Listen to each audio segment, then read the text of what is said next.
نظام الدین صاحب جامی دامت برکاتہ عالیہ اور یادگار اسلاف حضرت علامہ مولانا محمد احسان الحق صاحب قادری دامت برکاتہ عالیہ. اور ویسے تو آپ دیکھ رہے ہیں کہ اسٹیج پر کہکشاں کا سما ہے اور سب روشن چہرے یہاں موجود ہیں. اللہ تبارک و تعالیٰ ان تمام بزرگ ہستیوں کو سلامت رکھے اور ہمیں ان سے فیض پانے کی توفیق عطا فرمائے. میں آپ دوستوں کی خدمت میں حضرت قبلہ جامی صاحب کی خواہش پر اور حضرت پیر خلیل الرحمن صاحب کے حکم پر پہلی بار حاضر ہوا اور ماشاءاللہ بغدادی مسجد کی پرشکوہ عمارت، یہ خوبصورت منظر، یہ عشاق مصطفیٰ کا جم غفیر اور آپ لوگوں کی آنکھوں سے چھلکتا اشتیاق میرے لیے یقیناً مہمیز لگانے والی بات ہے. میں بے حد ممنون بھی، شکر گزار بھی اور رب کی بارگاہ میں سجدہ ریز. گفتگو کے آغاز میں ایک بات کہتا چلوں، درمیان میں تسلسل مجروح ہوتا ہے. میرے والد گرامی رحمۃ اللہ علیہ تک اپنی حیات ظاہری کے آخری ایام میں تفسیر تحریر فرما رہے تھے. میں نے جسارت کی اور عرض کی کہ ایک سوال ایسا ہے کہ جو یا تو علماء کو لاجواب کرنے کے لیے یا دین کا مذاق اڑانے کے لیے کیا جاتا ہے اور اس کا جواب کوئی بن نہیں پڑتا. تو آپ جیسی ہستی اگر کوئی جواب عطا فرما دے تو سبحان اللہ. عرض کی کہ لوگ پوچھتے ہیں کہ جنت میں مردوں کے لیے تو حوریں ہوں گی، عورتوں کے لیے کیا ہوگا؟ میری فرمائش پر آپ نے اختصار کے ساتھ علمی انداز میں اپنی تفسیر میں اس کا جواب عطا فرما دیا. تو اس وقت وہ جو بولتے تھے ڈکٹیشن میں لیتا تھا، املا میں لیتا تھا. تو میں نے سوچا کہ اس تحریر کے دوران جو کچھ بات چیت ہوتی رہی، جو نزاکتیں زیر غور آتی رہی اور جن جن مضامین کا احاطہ کیا جاتا رہا، لیکن اختصار کے پیش نظر ان کو قلم بند نہیں کیا گیا. تو اگر ان تمام مباحث کو میں اکٹھا کر کے لوگوں کے سامنے رکھ دوں تو شاید عوام کو اور زیادہ آسانی ہو جائے گی مسئلہ سمجھنے میں. تو میں نے اس کو ایک مضمون کی صورت میں جمع کر دیا. لیکن وہ ایک مضمون تھا، ظاہر ہے پوری کتاب تو نہیں تھی. تو چند ایک اور آرٹیکل اس میں ڈال کے وہ کتاب کی صورت میں یہاں موجود ہے. تو اگر کوئی دوست لینا چاہیں گے تو یہاں پہ حاضر ہے. حضرات مکرم، میرے آقا کریم حضور علیہ الصلوۃ والسلام نے رب کی بارگاہ میں جھولی پھیلائی اور ہاتھ اٹھائے اور عرض کی مولا یہ حسن اور حسین مجھے بہت پیارے ہیں، میرے لاڈلے ہیں، چہیتے ہیں، میری آنکھوں کا نور ہے، میری لاڈلی شہزادی کے لفظ جگر ہے. مولا مجھے یہ بہت پیارے ہیں، میں ان سے بے حد محبت کرتا ہوں. مولا تو بھی ان سے محبت فرما اور جو ان سے محبت کرے ان سے بھی محبت فرما. حدیثیں ہم پڑھ لیتے ہیں، سن لیتے ہیں، ان کی نزاکتوں کی طرف بسا اوقات توجہ نہیں جاتی. مجھے اپنے والد گرامی کا ایک واقعہ یاد آیا. لاہور میں کوئی 60-65 برس پہلے محو خطاب ہے اور گفتگو کا عنوان یہ ہے کہ رب کائنات اپنے کسی نبی کی کوئی دعا کبھی رد نہیں فرماتا. کسی نبی کی کوئی دعا کبھی رد نہیں فرماتا. جو مشہور اعتراضات تھے ان کے جوابات بھی عطا فرماتی. اور فرمایا کہ انبیاء نے تو بتوں کی پوجا کرنے والوں کو، جانوروں کو سجدہ کرنے والوں کو، آگ چاند سورج کی عبادت کرنے والوں کو رب کی بارگاہ میں جھکانا ہے. تو اگر ان کی اپنی دعائیں رد ہوتی رہیں تو ظاہر ہے کہ پھر دوسرے لوگ کہیں گے ان کی تو اپنی نہیں سنی جاتی، ان کے پیچھے چل کے ہمیں کیا ملے گا. اس لیے رب کائنات اپنے ہر نبی کی ہر دعا کو ضرور قبول فرماتا ہے. تو مجمع سے ایک صاحب کھڑے کہنے لگے قاضی صاحب قرآن مجید میں سیدنا سلیمان علیہ السلام کی دعا مذکور ہے. قال رب اغفر لی وہب لی ملکا لا ينبغی لأحد من بعدی۔ انہوں نے رب کی بارگاہ میں عرض کی کہ مولا مجھے بخش دے، میری مغفرت فرما اور مجھے وہ مملکت عطا فرما، وہ سلطنت، وہ اقتدار، وہ اختیار کہ میرے بعد پھر ایسی مملکت کسی اور کو نہ ملے۔ تو ان صاحب نے سوال کیا کہ اب قاضی صاحب یہ بتائیے، یہ حضرت سلیمان کی دعا ہے اور قرآن میں ہے، کوئی حدیث نہیں ہے جس کو ضعیف کہہ کے گزرنا ہے، کسی عارف کا قول نہیں ہے کہ کنی کترا لے۔ اب یہ دعا حضرت سلیمان علیہ السلام کی قرآن میں مذکور ہے، اب بتائیے یہ دعا قبول ہوئی یا نہیں ہوئی؟ اگر یہ دعا قبول ہو گئی تو پھر یہ ماننا پڑے گا کہ سیدنا سلیمان علیہ السلام کو جو مملکت عطا ہوئی ہے، پھر آقا کریم صلی اللہ علیہ وسلم کو تو اتنی عظیم سلطنت مملکت نہیں ملی۔ اور اگر آپ کا عقیدہ یہ ہے کہ نہیں، جو مملکت، جو اقتدار، جو اختیار ہمارے نبی کو ملا ہے وہ تو کسی اور کو مل ہی نہیں سکتا، تو پھر آپ کو یہ ماننا پڑے گا کہ حضرت سلیمان علیہ السلام کی دعا قبول نہیں ہوئی۔ کوئی ایک بات تو ماننی پڑے گی، یا یہ مانیے کہ دعا قبول نہیں ہوئی اگر آقا کریم کی عظمت کو، سلطنت کو، اقتدار و اختیار کو زیادہ مانتے ہیں، وگرنہ آپ کو اگر یہ مانتے ہیں دعا قبول ہو گئی تو تسلیم کرنا پڑے گا کہ جو مملکت، جو سلطنت حضرت سلیمان کو ملی وہ ہمارے نبی کریم کو تو نہیں ملی۔ ابا جو جملہ کی عادت تھی کہ وہ اگر کسی ایسے سوال کا جواب دے رہے ہوتے تھے جس کا جواب بظاہر ناممکن دکھائی دیتا تھا تو پہلے تبسم فرماتے تھے، مسکرا دیتے تھے۔ آپ مسکرائے اور فرمایا کہ تمہارے اعتراض کا جواب تو اسی آیت میں موجود ہے۔ جب وہ صاحب چڑ گئے، مسکرانے سے چڑے یا جواب کے انداز سے، کہنے لگے قاضی صاحب آپ کے آنے سے پہلے مقامی علماء بتا رہے تھے کہ وہ ہستی آ رہی ہے جو غزالی زماں ہے، راضی دورہ ہے، امام اہل سنت ہے، وہ ہستی آ رہی ہے جو بات کرتے ہیں عقل اور شریعت کے ترازو میں توڑ پھوڑ کرتے ہیں، لیکن آپ نے بڑا مایوس کیا مجھے۔ آپ سمجھ رہے ہوں کہ میں ایک عام آدمی ہوں، ادھر ادھر کی باتیں کر کے بہلا دیں گے، کوئی قصہ کہانی سنا کے ٹہلا دیں گے۔ آپ کو معلوم ہونا چاہیے کہ میں پنجاب یونیورسٹی میں عربی زبان کا پروفیسر ہوں اور مجھے معلوم ہے چونکہ میں عربی زبان کی نزاکتیں، باریکیاں، لطافتیں اور اس کی ڈیلیکیسیز سب جانتا ہوں، تو میں جانتا ہوں کہ اس آیت کا کوئی لفظ، کوئی حرف ایسا نہیں جو میرے اعتراض کا جواب بن سکے۔ تو آپ اس کو بیوقوف بنا لیں۔ ابا جو جملہ پھر مسکرائے، فرمایا کہ قرآن کی سمجھ اگر صرف عربی جاننے سے آ جاتی تو ابو جہل، ابو لہب تو کبھی کافر نہ رہتے۔ فرمایا کہ قرآن کی سمجھ آتی ہے صاحب قرآن کی غلامی سے۔ ان صاحب کا اچھا چلیے ابھی آپ کے علم کا پول بھی کھل جائے گا، یہ ہزاروں لوگ، یہ مجمع، یہ سارا گواہ ہے، ذرا دکھائیے اور بتائیے کہ کہاں ہے میرے اعتراض کا جواب اس آیت کے اندر۔ ابا جی اللہ نے فرمایا، دیکھیے آیت کے الفاظ ہیں، قال رب اغفر لی وہب لی ملکا لا ينبغی لأحد من بعدی۔ حضرت سلیمان علیہ السلام نے عرض کی رب کی بارگاہ میں کہ مولا مجھے بخش دے اور مجھے وہ مملکت، وہ سلطنت، وہ اقتدار، وہ اختیار عطا فرما کہ میرے بعد کسی کو ایسی مملکت نہ ملے۔ تو کیا آپ نہیں دیکھتے کہ حضرت سلیمان علیہ السلام نے دعا کی ہے کہ مولا ایسی مملکت میرے بعد کسی اور کو نہ ملے، اور حضرت حضور علیہ السلام حضرت سلیمان کے بعد نہیں ہے، وہ تو پہلے ہیں۔ اول ما خلق اللہ نوری، اللہ نے سب سے پہلے میرے نور کو پیدا فرمایا۔ انا اولہم خلقا و آخرہم بعثا، بے شک میری بے شک سب سے بات ہوئی لیکن تخلیق تو سب سے پہلے ہوئی ہے نا۔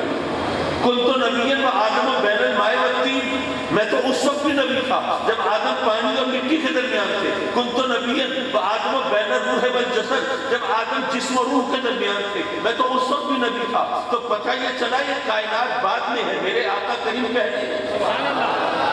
یہ گردشیں لیل و نہار بعد میں ہے اور میرے آقا کریم پہلے ہیں، بلکہ سلسلہ نبوت و رسالت بعد میں ہے اور میرے آقا کریم پہلے ہیں۔ فرمایا کہ میرا یقین تو یہ ہے کہ حضرت سلیمان کو جو مملکت ملی ہے وہ بھی میرے آقا کریم کا صدقہ ہے۔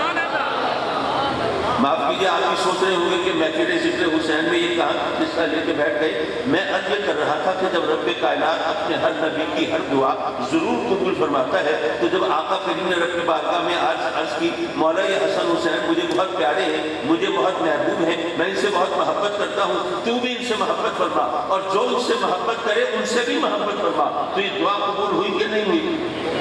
ہوئی۔ تو پتہ چلا کہ جو حسنین کریمین سے محبت کرے گا وہ اللہ کا محبوب بن جائے گا، اور اللہ کا محبوب بن جانا کوئی معمولی بات نہیں ہے۔ آدمی چلے کاٹتے ہیں جناب، کیا کیا اوراد و وظائف پڑھتے ہیں، کن کن محنت مشقتوں سے گزرتے ہیں، اور کن کن بزرگوں سے اس کا دامن جا کے پکڑتے ہیں کہ اللہ کی محبوبیت کا مقام مل جائے۔ اور آقا کریم نے ہمارے لیے کتنا آسان بنا دیا اور بتایا کہ حسنین کریمین سے محبت کرو گے تو تمہیں اللہ اپنا محبوب بنا دے گا۔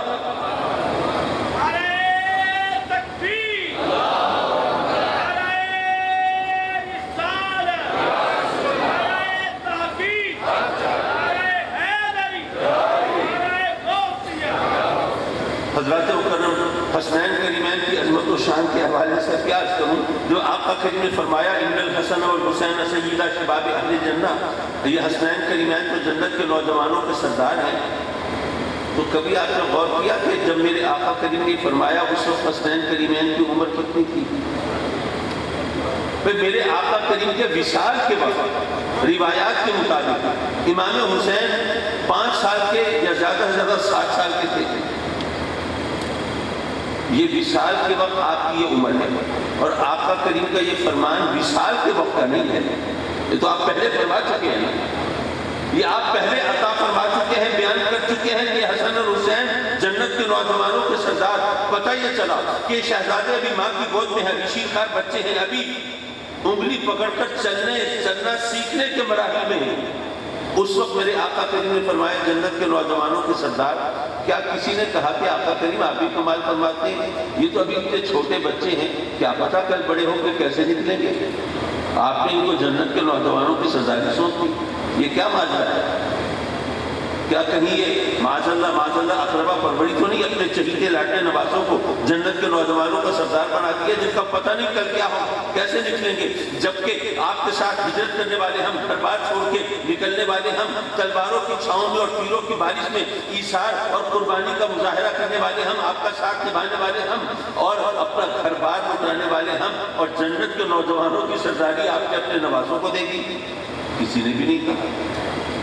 چلیے صحابہ کرام نے نہیں کہا، اور وہ کیسے کہہ سکتے تھے جو میرے آقا کریم کے اشارہ چچو ابرو پر جس کو جان قربان کرنے کے لیے تیار ہو، وہ آقا کریم کے کسی کام پر اعتراض کیسے کر سکتے تھے؟ چلو وہ تو نہیں کہہ سکتے تھے، کیا رب کائنات نے کوئی تنبیہ کی سرزنش فرمائی کہ اے محبوب یہ کیا کر رہا ہے؟ یہ جنت کے نوجوانوں کی سرداری ہے، کسی یونین کونسل کی چیئرمین شپ تھوڑی ہے، یہ ایسے تو نے اپنے لاڈلے نوازوں کو دے دی۔ رب کائنات نے بھی تنبیہ نہیں فرمائی، سرزنش نہیں کی، منع نہیں کیا، بلکہ آج تک وہ لوگ جو بے شک یزید کی حمایت میں نبوشائی کرتے ہو، ارے وہ بھی یہ مانتے ہیں کہ حسنین کریمین جنت کے نوجوانوں کے سردار ہیں۔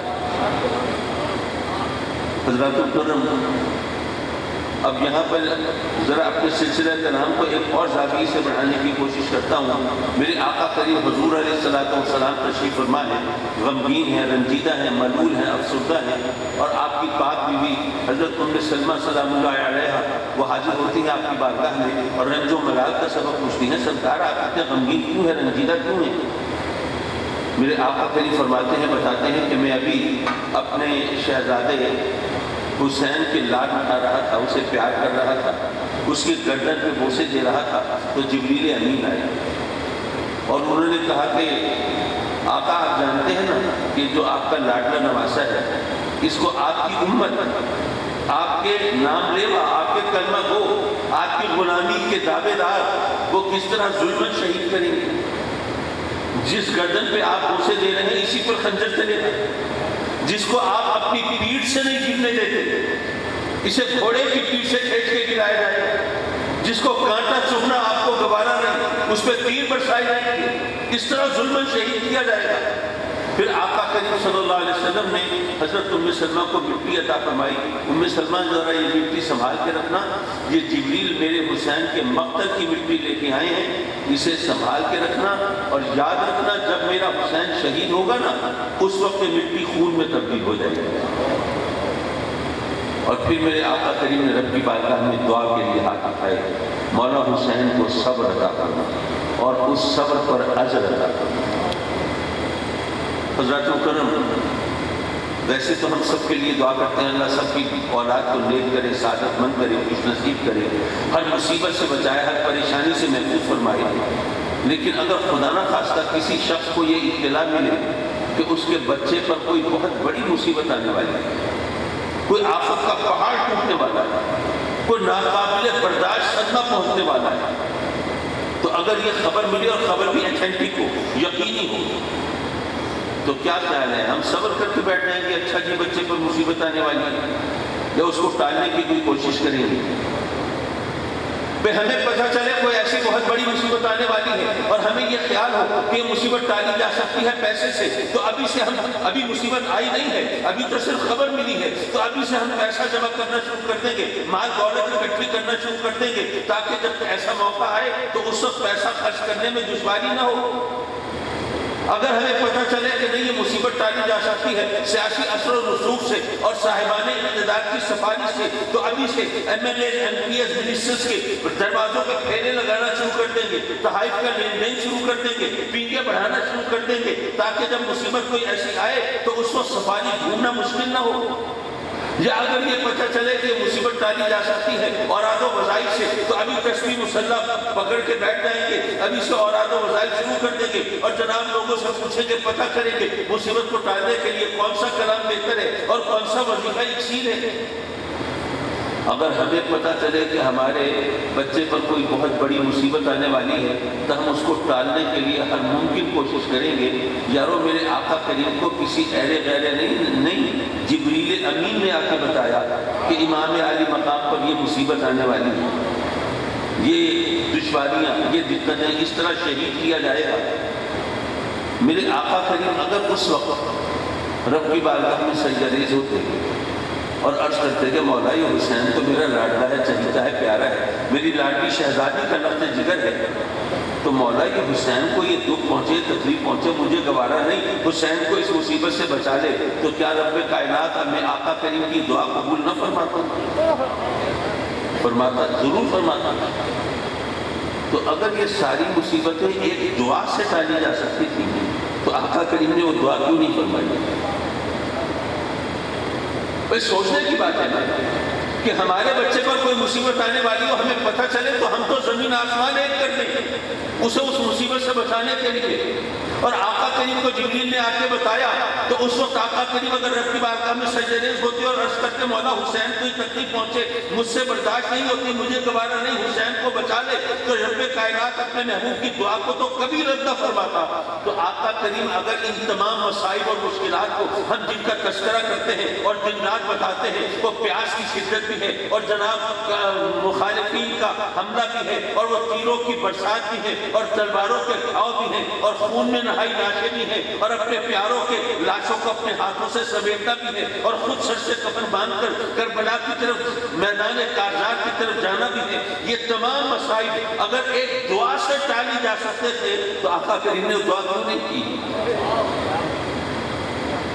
حضرات مکرم، دیکھیے بات یہ ہے کہ ہم مسلمان ہیں، ہمیں پتہ ہے کہ اسلام کی تعلیمات کیا ہیں، ہمیں معلوم ہے کہ رب اللہ کی راہ میں جہاد کرنے کی عظمت کیا ہے، اور ہمیں یہ بھی خبر ہے کہ شہید کا مقام کیا ہے، اور یہ بھی پتہ ہے کہ جب کہا گیا کہ شہید زندہ ہے، بلکہ میں اگر اس آیت پر جو میں نے تلاوت کی ہے یہیں پر کچھ کلام کر دوں تو زیادہ برمحل اور مناسب ہوگا۔ وَلَا تَقُولُوا لِمَن يُقْتَلُ فِي سَبِيلِ اللَّهِ أَمْوَاتٌ، اللہ نے فرمایا کہ جو اللہ کی راہ میں قتل ہوں ان کو مردہ نہ کہو۔ مولا تیرا فرمان سر آنکھوں کو، ادب آداب بھی یہی، طریقہ بھی یہی، سلیقہ بھی یہی، بھئی انہوں نے تیرے نام پہ سر کٹایا ہے نا، تیری راہ میں جان دی ہے نا، تو مولا ان کو مردہ نہیں کہنا چاہیے، طریقہ تو یہی ہے۔ بھئی آپ سوچیے اگر اس محفل میں کوئی آنکھوں سے معذور ہو اور بچے اس کو اندھا اندھا کر کے پکاریں تو ان بچوں کو روکیں گے کہ نہیں؟ بیٹے بری بات ہے، بدتمیزی ہے، بےہودگی ہے، کسی کی کمزوری کا اس طرح مذاق نہیں اڑانا چاہیے۔ اسی طرح اگر کوئی ٹانگوں سے معذور ہو اور بچے اس کو لگڑا لگڑا کہہ کے چھیڑیں اور اس کی بیساکھی کھینچنے کی کوشش کریں تو ان کو بھی تنبیہ کریں گے، سرزنش کریں گے، کیا مذاق ہے، تمہارے والدین نے تمہیں تمیز نہیں سکھائی، اس طرح کرتے ہیں، کسی کا مذاق اڑاتے ہیں۔ یارو بے شک کوئی آنکھوں سے معذور ہے، اسے اندھا اندھا کہنا نہیں چاہیے، لیکن وہ اندھا ہے تو صحیح۔ جو ٹانگوں سے معذور ہے اسے لنگڑا لنگڑا کہنا نہیں چاہیے، لیکن وہ لنگڑا ہے تو صحیح۔ تو مولا جنہوں نے تیرے نام پہ سر کٹایا ہے، تو ظاہر تیری راہ میں جان دی ہے، تیرے دین کی خاطر اگر انہوں نے یہ قربانی پیش کی ہے تو ان کو مردہ نہیں کہنا چاہیے، بے شک ہم مانتے ہیں، لیکن مولا وہ مردہ ہوں گے تو صحیح۔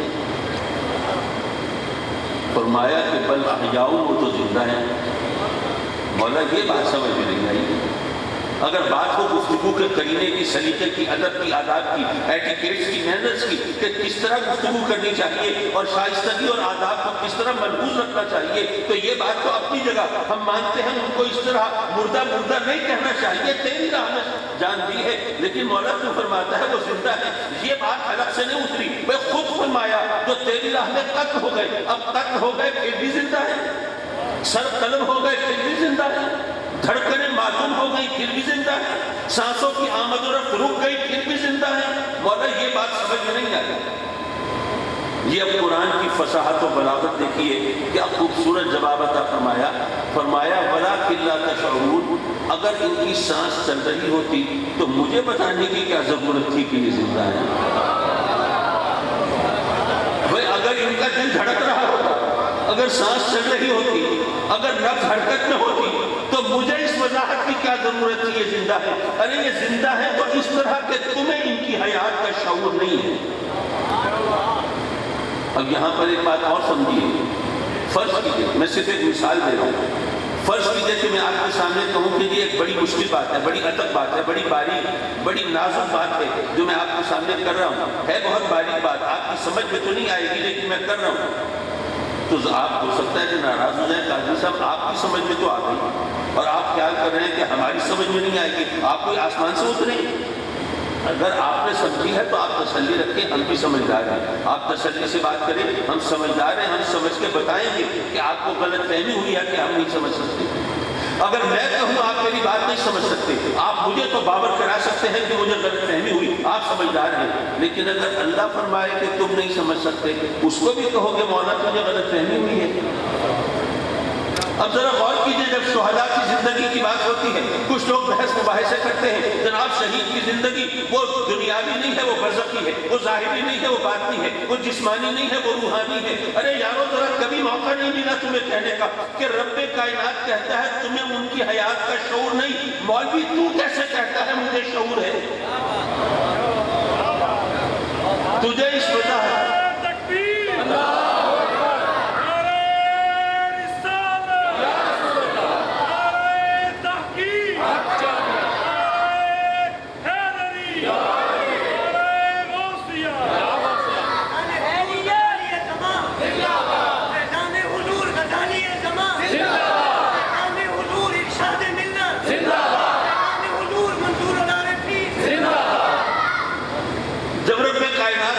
دیا کہ تمہیں ان کی حیات کا شعور نہیں، تو ہم اہل سنت کا طریقہ کیا؟ مولا تو نے فرما دیا وہ زندہ ہے، ہم نے مان لیا کہ وہ زندہ ہے، تو نے فرمایا کہ ہمیں ان کی حیات کا شعور نہیں، ہم نے سر تسلیم کو خم کر دیا، ہمیں ان کی حیات کا شعور نہیں۔ مولا ہم کون ہیں ٹانگ اڑانے والے؟ یہ زندگی دینے والا جانے اور لینے والا جانے، ہمیں درمیان میں بحث مباحثے کی کیا ضرورت ہے؟ ہم اگر مگر کرنے والے نہیں ہیں، ہم زمین نیاز کو جھکانے والے ہیں۔ حضرات شہادت کی خبر سن کے رب کی بارگاہ میں التجا کرتے، مولا حسین کو یہ دکھ پہنچے مجھے گوارا نہیں، تو پھر اعتراض بنتا تھا نا کہ یہ ہمارے لیے شہادت کا درد دیا جا رہا ہے، اپنے نواسے کے لیے جناب رب سے دعائیں مانگی جا رہی ہیں۔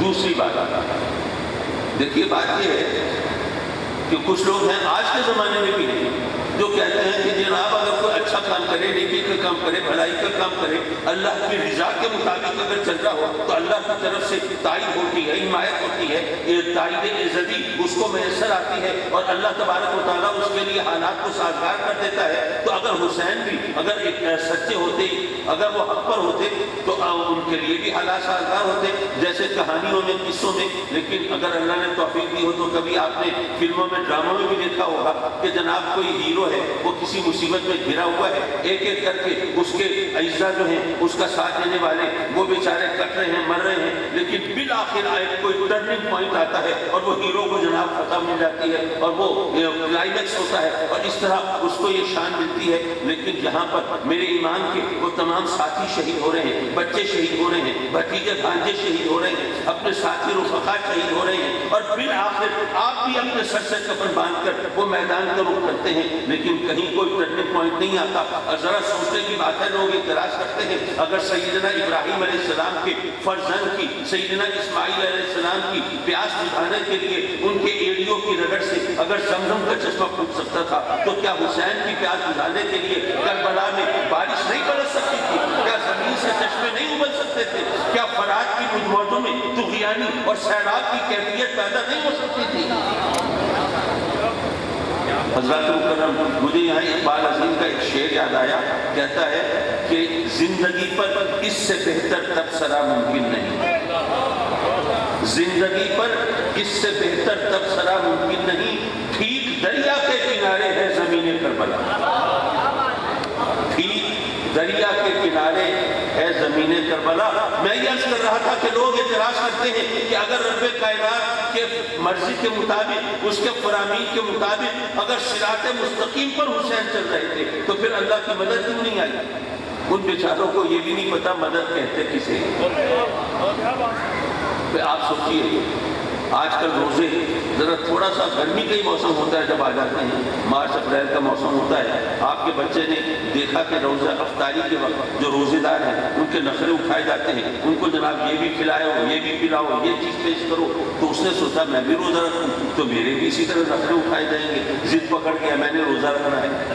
آپ نے سمجھایا بیٹے ابھی آپ بچے ہو، چھوٹے ہو، ابھی روزہ نہیں رکھ سکتے، ابھی گرمیوں کا موسم ہے۔ اس نے ضد پکڑ لی، آپ نے کہا چلو ٹھیک ہے ابھی روزہ رکھوا دو، اور روزہ رکھوا دیا۔ اب بچے نے چونکہ خود ضد کر کے روزہ رکھا ہے، اس لیے ذرا صبر سے حوصلے سے کام لے رہا ہے، پیاس لگ رہی ہے برداشت کر رہا ہے، بھوک لگ رہی ہے لیکن اظہار نہیں کرتا۔ لیکن کب تک 3 ساڑھے 3 بجے حوصلہ جب آپ نے دیا، اب رو پڑا، اب مجھے تو پیاس لگی ہے، مجھے تو بھوک لگی ہے۔ اب بتائیے گھر میں کھانے پینے کا سب سامان موجود ہے نا، اس کی پیاس بجھانا مشکل ہے، اس کی بھوک مٹانا دشوار ہے؟ نہیں۔ لیکن آپ سوچتے ہیں کہ اتنے گھنٹے اس نے حوصلے سے کام لیا ہے، اب کوئی 3 ساڑھے 3 گھنٹے رہ گئے ہیں، اگر کسی طرح یہ وقت گزر جائے بچے کا روزہ پورا ہو جائے گا۔ آپ نے کہا بھائی میرے بچے نے روزہ رکھا ہے، چلو بھائی افطاری کا سامان لینے چلو، بیگم ذرا میرے بچے کو تیار کرا دو، نہلا دھلا دو، لے کے جانا ہے بازار۔ اب کچھ وقت گزرا نہلانے دھلانے میں، تیار کرنے میں، پھر کچھ وقت گزرا سفر میں، راستے میں، پھر وہاں پہنچے، وہاں پہ پکوڑے بھی لینے ہیں، سموسے بھی، پھل فروٹ بھی لینا ہے، ڈرنکس بھی لینا ہے، یہ مشروبات بھی، یہ بھی، یہاں اچھا نہیں ملتا وہاں سے چل کے لیتے ہیں، کسی طرح وقت کو دھکا دیتے ہیں۔ جب سب کچھ کر آ کے واپس آتے ہیں، گھڑی دیکھی تو پتہ چلا گھنٹہ ڈیڑھ ابھی بھی باقی ہے۔ اب کیا کریں؟ عام حالات میں تو اگر بچے کھیل کود میں لگے ہوں تو آپ گرجنے برسنے لگتے ہیں، ہر وقت کھیل میں لگے رہتے ہو، پڑھائی کی تمہیں فکر نہیں۔ لیکن اب ذرا بڑے بچوں کو بلایا، دیکھو بیٹے وہ چھوٹا بھائی ہے نا، اس نے روزہ رکھا ہوا ہے، اسے روزہ لگا ہوا ہے، ذرا اس کو کھیل کود میں لگاؤ، ذرا اس کا دھیان بٹاؤ، ذرا اس کا روزہ پورا کراؤ۔ پتہ یہ چلا کہ اگر وہ اس نے روزہ رکھا ہے تو اس کو کھانا کھلا دینا مدد نہیں ہے، پانی پلا دینا مدد نہیں ہے، بلکہ ہمت دلا کے روزہ پورا کرانا اس کی مدد ہے۔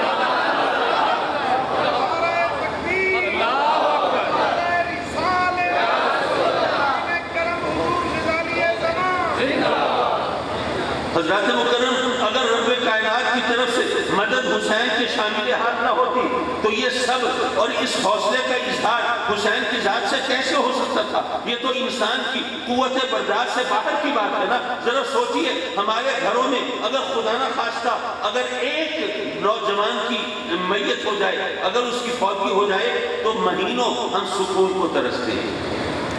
بچے بچیاں جناب اس کی ماں بستر لگا رہی ہے، میرا بچہ آتا ہوگا اور اس کو نیند آ رہی ہوگی، اس کو یہ چیز پسند ہے، یہ پکانی چاہیے، اس کے لیے یہ چیز چاہیے، یہ لے کے آؤ۔ ایک موت ہو جائے جوان تو تو ہم مہینوں سکون کو ترستے ہیں. ذرا سوچئے اس ہستی کی قوت برداشت اور حوصلے کا عالم کیا ہوگا کہ جس نے اپنے کتنے پیاروں کے لاشیں اپنے ہاتھوں سے سمیٹے ہیں اور پھر بھی وہ جبین صبر پہ شکن نہیں آئی ہے.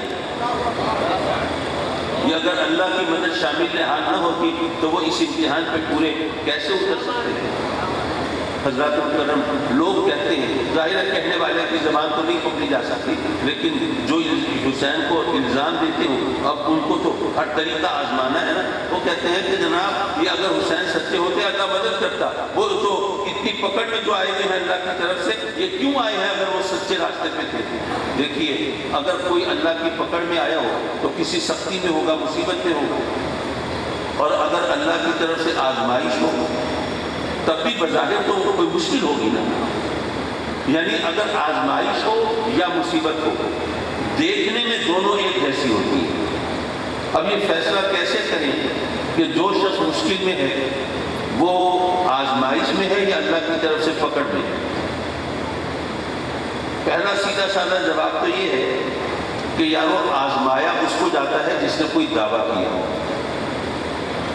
اگر کسی نے کوئی دعویٰ کیا ہے کہ میں تم سے بہت محبت کرتا ہوں، میں تمہاری خاطر آسمان سے تارے توڑ کے لا سکتا ہوں، میں تمہاری خاطر دنیا جہان کو چھوڑ سکتا ہوں، یہ قربانی دے سکتا ہوں، یہ ایثار کر سکتا ہوں، تو کسی وقت اس کو آزما لیا جائے گا. ہاں بھی دعوے تو بہت کرتے ہو، اب یہ موقع ہے ذرا دیکھو تم کتنے ایثار سے کام لیتے ہو.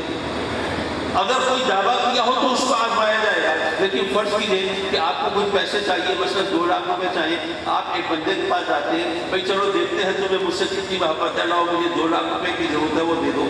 وہ کہے جناب میں نے کب کہا ہے کہ میں آپ سے محبت کرتا ہوں؟ آپ جائیں اپنے گھر کا رستہ لیں، میرے پاس آ گئے جی اگر مجھ سے محبت کرتے، میں نے کب کہا ہے؟ آزمایا اس کو جاتا ہے کہ جس نے کوئی دعویٰ کیا ہو. اگر دعویٰ ہو تو آزمائش ہوگی، بغیر دعوے کے آزمانے کا تو یہ تو مذاق ہے نا. حضرات مکرم، جس نے اللہ سے کوئی عہد وفا استوار کیا ہے، اس کی بندگی کا اقرار کیا ہے، اس کے فرامین کو پر عمل کرنے کا وعدہ کیا ہے، پھر اس کو آزمایا جائے گا. لیکن جو سرکشی پر کمر بستہ ہے، جو نافرمان ہے، جو سرکش ہے، باغی ہے، اس کو آزمانے کا کیا مطلب ہے؟ تو جب کوئی شخص مشکل میں ہو یہ دیکھ لو، اگر رب کا فرما بردار ہے تو آزمائش میں ہے، نافرمان ہے تو پکڑ میں ہے. اور ایک اور آسان سا مسئلہ ہے آزمانے کا، وہ کیسے ہے؟ دیکھو جب اللہ کی طرف سے پکڑ ہو یا عذاب ہو نا تو اس کے ٹلنے کی دعا ہوتی ہے، مولا یہ عذاب ٹالنا، یہ مصیبتیں ٹالنا. چاہے میں سیاست نہیں بول رہا، لیکن آج کل جو مہنگائی نے، بے روزگاری نے، غربت نے جس طرح اللہ کے بندوں کی کمر توڑی ہوئی ہے، تو اس وقت لوگ دعائیں کریں مولا یہ تو حکومت بھی ہمارے لیے عذاب ہے، اس سے نجات دے دے. تو جو عذاب ہوتا ہے اس سے بچنے کی دعا ہوتی ہے، اور جو آزمائش ہو اس پہ پورا اترنے کی دعا ہوتی ہے کہ مولا میں اس قابل تو نہیں تھا کہ میں آزمایا جاؤں، پر تو نے اگر آزمائش میں ڈال ہی دیا ہے تو مولا مجھے اس میں پورا اترنے کی توفیق دینا، مجھے اتنی ہمت دینا کہ میں اس آزمائش پہ پورا اتر سکوں. اگر عذاب ہو اس کے ٹلنے کی دعا ہوتی ہے، اگر آزمائش ہو تو اس پہ پورا اترنے کی دعا ہوتی ہے. جب حضرت جبریل علیہ السلام نے آ کے بتایا کہ امام عالی مقام پر یہ مصیبتیں ٹوٹیں گی، تو آقا کریم نے رب کی بارگاہ میں یہ دعا نہیں کی کہ مولا حسین کو مصیبتوں سے بچا لے، یہ دعا نہیں کی کہ مولا حسین پر یہ آفت ٹوٹے مجھے گوارا نہیں، اس کو دفع کر دے، دور کر دے. نہیں، ان آفتوں کے ٹلنے کی دعا نہیں کی. کیا دعا کی؟ مولا حسین کو صبر عطا فرما اور اس پر اجر عطا فرما. اب مجھے کسی مولوی مفتی سے دلیل نہیں چاہیے، تصدیق نہیں چاہیے، یارو زبان رسالت گواہی دے رہی ہے کہ حسین پکڑ میں نہیں ہے، وہ اللہ کی طرف سے آزمائش میں ہے. حضرات مکرم، ایک بات اور دیکھیے، کچھ لوگ یوں بھی کہتے ہیں کہ جناب امام عالی مقام تو دراصل بے خبری میں مارے گئے. ان کا یہ خیال ہے میں جنت کے نوجوانوں کا سردار، میں جگر گوشہ رسول، میں نواسہ رسول، جگر گوشہ بطول، میرے ساتھ کوئی بلا، کوئی غلط کام کیسے کر سکتا ہے، ظلم کیسے کر سکتا ہے. کوئی اس غلط فہمی کا شکار رہے، ورنہ اگر ان کو خیال ہوتا کہ یہ سب کچھ ہو سکتا ہے اور یزید یہ ان کے ساتھ حرکت کر سکتا ہے تو وہ کوئی مفاہمت کا راستہ اختیار کر لیتے، کوئی درمیانی راہ ڈھونڈ لیتے.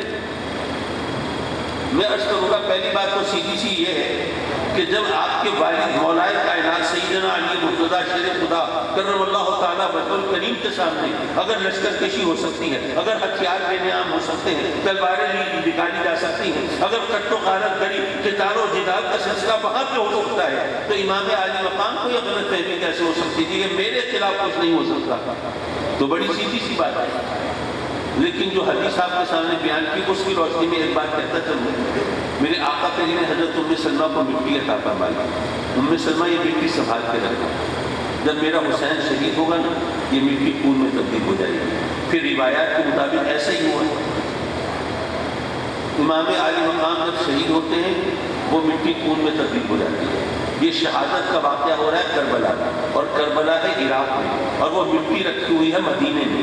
پرانا زمانہ ہے، کوئی فیس بک، کوئی واٹس ایپ یا کوئی الیکٹرانک میڈیا یا کسی اور انداز سے کوئی کمیونیکیشن نہیں ہے، کوئی رابطہ نہیں ہے، کوئی تعلق نہیں ہے۔ وہاں پر کربلا میں بھی اینکر پرسن کوئی مائک لیے ہوئے نہیں گھوم رہے کہ جناب آج کے صحن کے بارے میں آپ کیا اظہار خیال کر رہے ہیں، ایسا کچھ نہیں ہے۔ وہ واقعہ ہو رہا ہے، شہادت ہو رہی ہے کربلا میں، مٹی رکھی ہے مدینے میں، اور جس وقت امام عالی مقام شہید ہوتے ہیں اسی وقت وہ مٹی خون میں تبدیل ہو جاتی ہے۔ یارو لگا لوگوں ذرا غور تو کرو، ذرا ہوش کے ناخن لو کہ جب امام عالی مقام کے مقتل کی مٹی کو اتنی خبر ہے تو حسین خود بے خبر کیسے ہوگا؟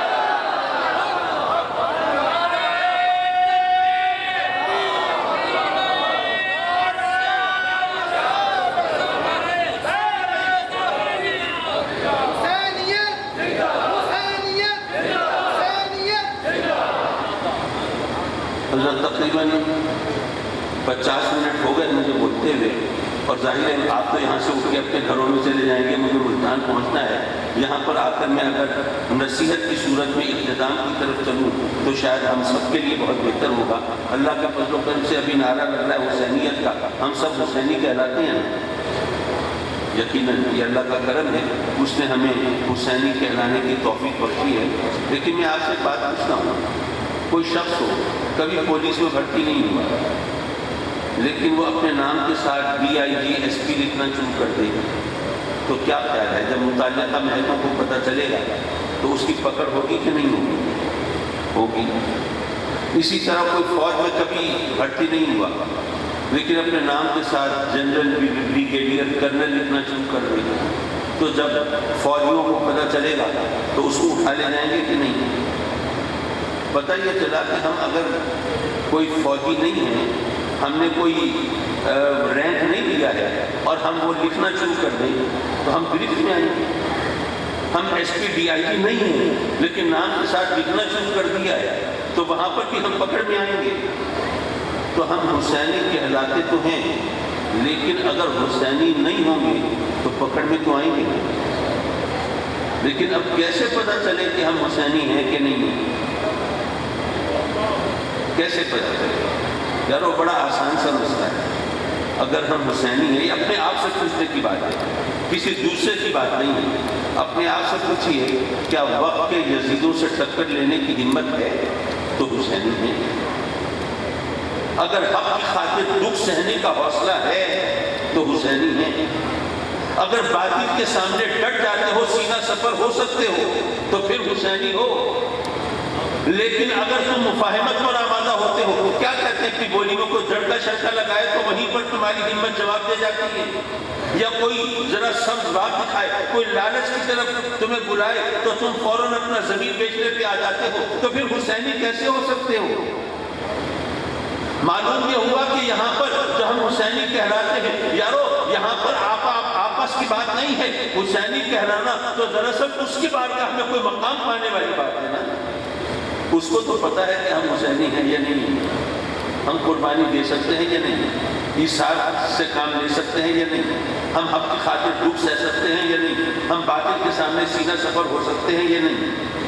تو میں عرض کروں گا کہ حسینی کہلانا کوئی معمولی بات نہیں ہے۔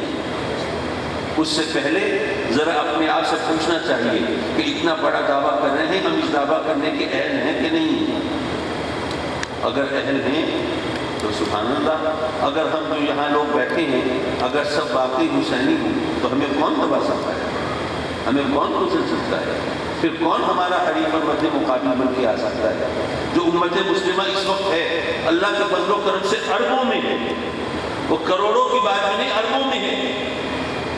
لیکن اگر قرآن مجید کو نظر آتش کیا جائے اور ہم مصلحتوں کے شکار ہوں، اگر شان رسالت میں گستاخی کی جائے اور ہم جناب چپ کر کے بیٹھے رہیں، تماشا دیکھتے رہیں.